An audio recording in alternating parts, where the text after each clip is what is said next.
Hello বন্ধুরা, সকাল সকাল তোমাদেরকে কিন্তু একটা ছোট্ট মিনি ব্লগ নিয়ে চলে এসেছি। কারণ মিনি ব্লগটা হবে আজকে সম্পূর্ণ একটু অন্যরকম। কারণ সকালবেলা থেকে কিন্তু আজকে কোনো কাজ বাজ সেরেছি, সেটা কিন্তু আমি ভিডিও ক্যাচআপ করতে পারিনি।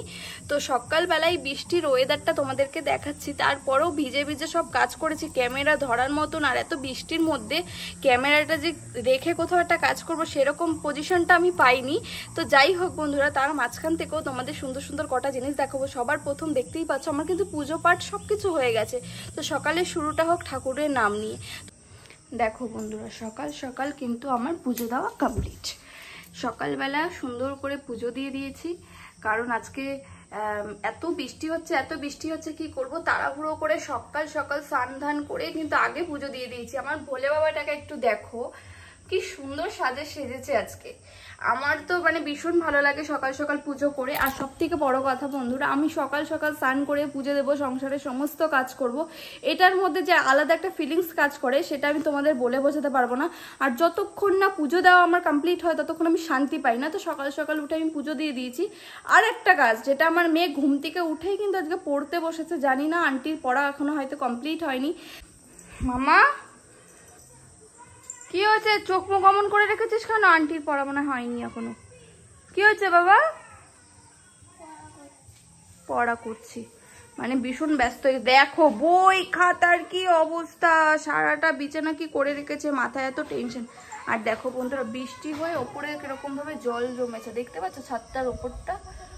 কি ওয়েদারটা দেখো, একদম কি বলবো চারপাশটা। চলো বাইরের থেকেই দেখাচ্ছি, এদিক থেকে তো দেখানো যাবে না।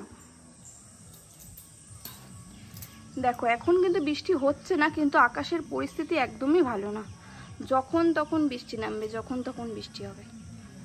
আর চারপাশটা এত সুন্দর, এত গাছপালা, এত সবুজ, এই সত্যি ভীষণ অসাধারণ একটা দৃশ্য। আর তার থেকে বড় কথা বন্ধুরা, ডেলি ব্লগ কিন্তু শুরু হয়ে গেছে। এই যে করছি, এটার মধ্যে একটা আলাদা শান্তি পাচ্ছি, জানি না কিসের জন্য। তোমরা এইভাবে আমাকে সাপোর্ট করছো, তার জন্য তো বিশেষ করে। আর একটা কথা বলবো বন্ধুরা, প্র্যাঙ্ক চ্যালেঞ্জ কিন্তু শুরু হয়ে গেছে শ্রেয়সী ব্লগে, কিন্তু তোমরা গিয়ে প্র্যাঙ্ক কিন্তু পার ডে পাচ্ছ, ওটা প্লিজ দেখো, ঠিক আছে? ভাতটাকে বসিয়ে দিই।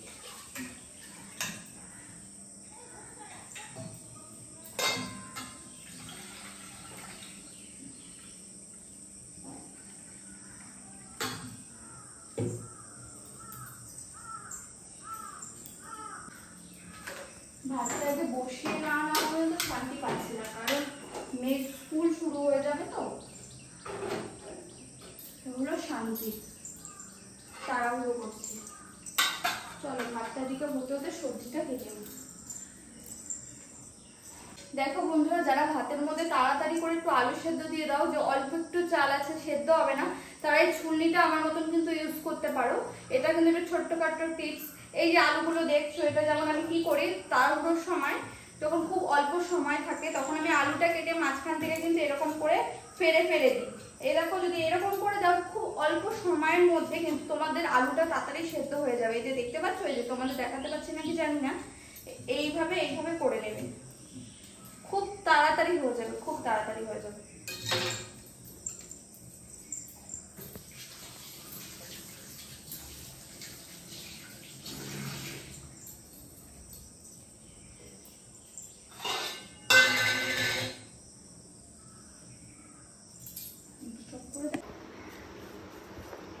সবজিটা কেটে একটু ভাজা করতে হবে।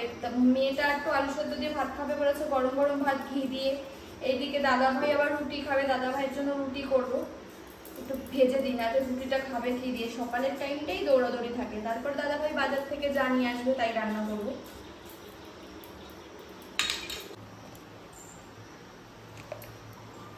ভাজাটা করে নিই, এইদিকেও রুটির জন্য বসিয়ে দিই। এটা তার সাথে রুটিটা হতে থাক, তাড়াহুড়ো করছি, তাড়াহুড়ো করছি।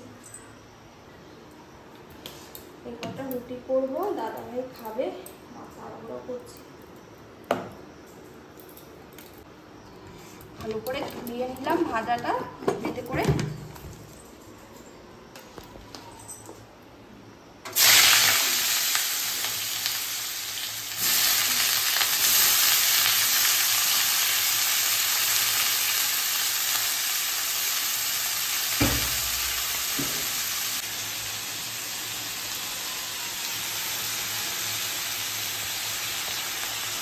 অনেকেই জিজ্ঞেস করছিলে দিদি ভাই এই কৌটাটা কোথার থেকে কিনেছো, তোমার এই লবণের এই কৌটাটা খুব সুন্দর। তাদেরকে বলবো আমি এটা আলাদা কোথার থেকেও কিনিনি, এটা একটা মেলা হচ্ছিল, তো মেলা থেকে কিন্তু এটা নিয়ে এসেছি। এটা খুব সুন্দর দেখতে, আমি জানি দামটাও খুব কম দামের মধ্যে পেয়েছি।